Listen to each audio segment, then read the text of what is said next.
The story begins 5 years after an interstellar comet destroyed 75% of Earth. Fragments of the comet remain stuck in Earth's orbit, still pelting humans without warning.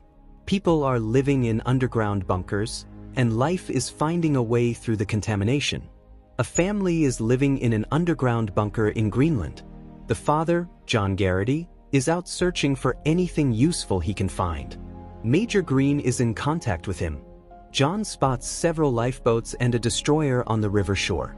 He heads over to check the lifeboats for food and other supplies. One by one, he searches through all the boats but finds nothing.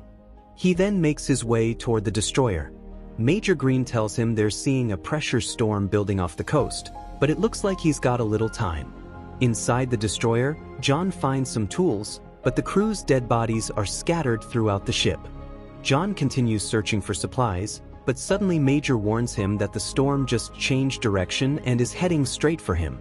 He needs to get out now and get back. John rushes out of the destroyer. The storm is right above him.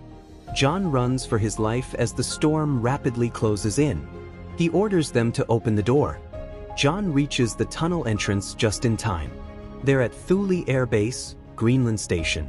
Meanwhile, Allison is in a community meeting where they're discussing how most nearby countries have been destroyed by the storms. The countries with fewer storms have the same air quality as theirs. Dr. Amina explains that according to her theory, the size and shape of crater walls prevent radioactive storms from forming. It's what keeps the polluted air from getting in. But Adam argues that even if it's real, it's in southern France. There have been reports of fighting, insurgency, and civil war. He says they should stick to reality. Meanwhile, Nathan is in class where they're studying the stars. Nathan is very interested in astronomy. Later, Allison scolds Nathan. She tells John that security found Nathan outside.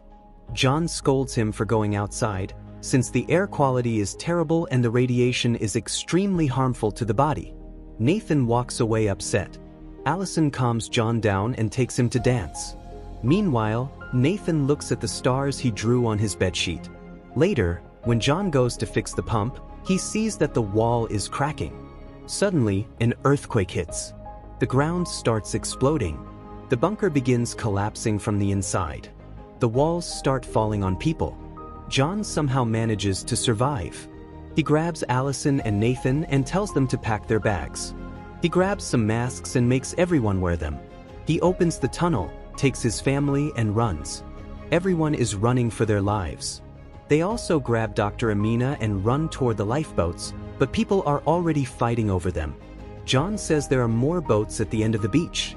Meanwhile, some people are trying to rip Adam's mask off. John tries to save him, but the attackers snatch John's mask too.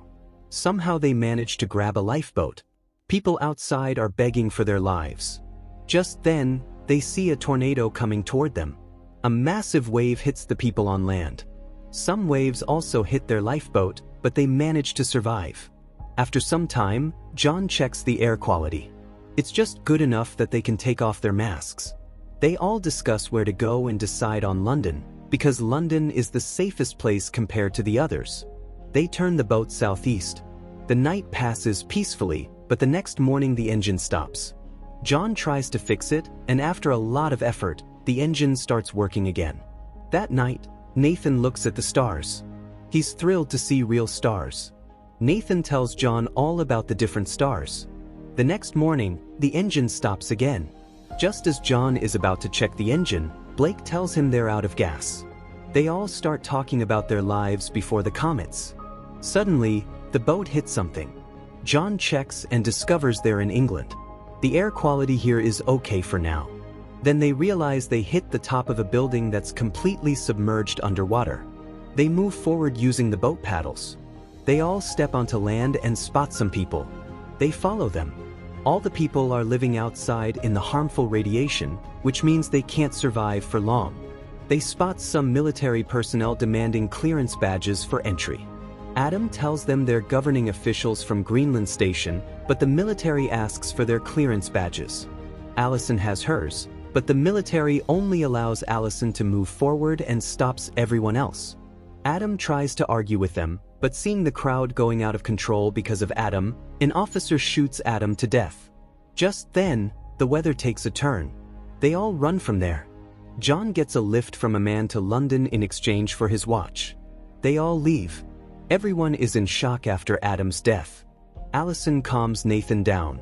Nathan asks Dr. Amina if she believes the crater is real. He compares it to the dinosaurs and the KT event. Dr. Amina tells him that after the KT event, life flourished. The impact created the seeds for new life. They stop in the forest to rest for a while. John asks Obi what he's heard about people heading further south into France. Obi tells him that France is more dangerous than here and walks away. Nathan approaches John, but suddenly John senses something. He sees a huge number of comets coming toward them. John shouts for Allison to hold onto something. They all grip the trees tightly as the comets fly over them. But Obi runs for his van. John tries to stop him, but a comet hits Obi and his van. When all the comets pass, they grab their belongings and move forward. They're now in London. John takes them all to his friend's house. Mac is thrilled to see them all. They meet Mac joyfully. Mac tells them the air here is much better than outside. She's treating Alzheimer patients here. Most of them have no idea what happened to their families or anything about the comet. Later, they all drink and enjoy themselves. Mac says what she's built here is good enough to survive these days. It's safe. She made it safer than outside. London isn't London anymore. Later, Allison hears John coughing heavily. She goes to check on him and finds that his nose is bleeding. John tells her it's just a normal nosebleed. But Allison doesn't believe him. She demands the truth. John tells her that the doctor said he only has 6 to 8 weeks left. Hearing this, Allison breaks down. She wants to stay here at Mac's house for whatever time John has left. But John doesn't want to stay. He wants to get Allison and Nathan to the crater before he dies. The next day, Mac gives them her car to continue their journey. She also gives John her gun and says goodbye to everyone. After some time, John notices that Nathan is feeling down. He offers to play some games with him. But just then, a bullet tears through the window and hits Dr. Amina. People are shooting continuously from outside. John grabs his gun and fires back.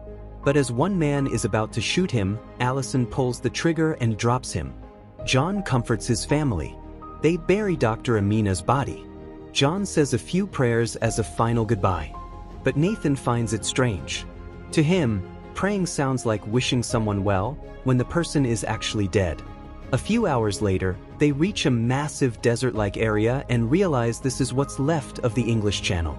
A few miles further, they see dozens of ships and shipping containers scattered across the ground, including an entire Spanish galleon. Later, they spot a huge number of cars stopped up ahead. They discover there's an enormous chasm between England and France. The only way across is a dangerous rope bridge. Nathan is terrified. He says he can't do this. But John encourages him and tells them all to follow his lead. They begin walking across the rope very carefully.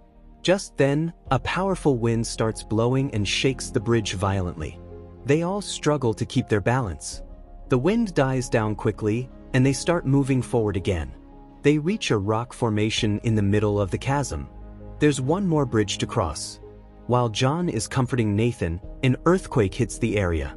But nobody falls. They start crawling across the ladder, but another earthquake strikes. Rocks come crashing down from the chasm walls. The rope bridge snaps, and several people fall. The second ladder is about to collapse too. The man on it leaps to the first ladder, and the impact causes Nathan to slip. But John grabs him tightly and pulls him back up onto the ladder. The second ladder collapses. They all manage to make it out of the chasm. All the bridges behind him collapse. They continue their journey on foot, but everywhere they look is nothing but wasteland. Suddenly, they hear a gunshot. John tells the shooter they're a family, and they're trying to get to the crater. The man, Dennis, lowers his gun and offers to take them to his home. They are now at Pas-de-Calais, in northern France. Dennis is living in a mail sorting center. He built a power supply using a car engine and draws power from solar panels, which runs their air purifiers. He introduces them to his daughter, Camille, and his wife, who is unable to talk or walk. The radiation has damaged her nervous system. During dinner, Dennis realizes they want to reach the crater. He warns them that the region is extremely dangerous. The Western Alliance, including what's left of the French army, is defending it from invasion. There's heavy fighting along the entire front. It's impossible to get through. Later, Camille takes Nathan to her room and shows him all the stuff her dad has scavenged from other buildings. Nathan shows her his star sheet and they talk about the stars together. The next morning, Dennis gives John a map and tells him about a route with less fighting compared to the others. He also tells John about his friend and hands him an old photo of himself with that friend. It might help them. Dennis nervously asks John if they can take Camille with them. He wishes he could take her to the crater himself, but he can't because his wife isn't able to travel. John hesitates, but Allison agrees. Camille says goodbye to her parents and leaves with them. A few hours later, Allison notices that Camille isn't in a good mood. She decides they should take a break. John starts a game, and it lifts everyone's spirits. But suddenly, they spot vehicles heading straight for them. A group of soldiers surrounds them. Camille tells them about Commander Junet and mentions that he's her father's friend. She manages to convince the soldiers to help them cross the area.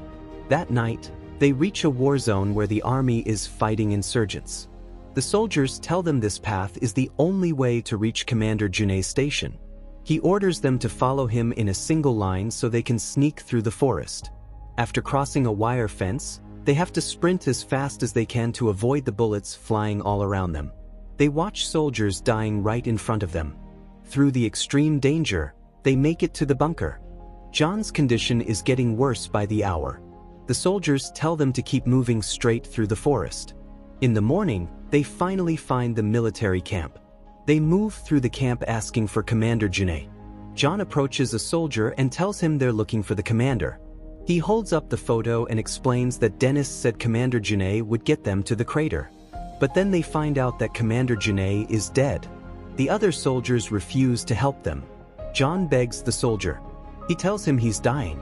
All he wants is to get his family to the crater safely. Hearing this, the soldier orders the others to put them on a bus that's heading to the crater. The journey goes smoothly at first, but a short while later, something explodes near the bus. The bus is surrounded by insurgents. They shoot down the soldiers. An insurgent kills the driver and orders everyone off the bus. As John is getting out, he attacks one of the insurgents. Outside, another man takes on the second insurgent. But during the fight, John takes a bullet to the stomach. Allison decides to drive the bus while Nathan presses down on John's wound to stop the bleeding. But moments later, the bus gets stuck against a mountain. John has to walk the rest of the way. The whole family helps him move forward. Through all the struggle, they finally make it to the crater. The crater turns out to be a stunning, untouched landscape with no contamination at all. They're all overjoyed at the sight. But John's condition keeps getting worse. He collapses to the ground. Before he dies, John thanks Allison for being his girl. And right there, John is gone. Everyone breaks down crying as Nathan begins reciting his father's prayer. And with that, friends, this story comes to an end. Tell us in the comments how you like the explanation. And don't forget to like the video and subscribe to the channel.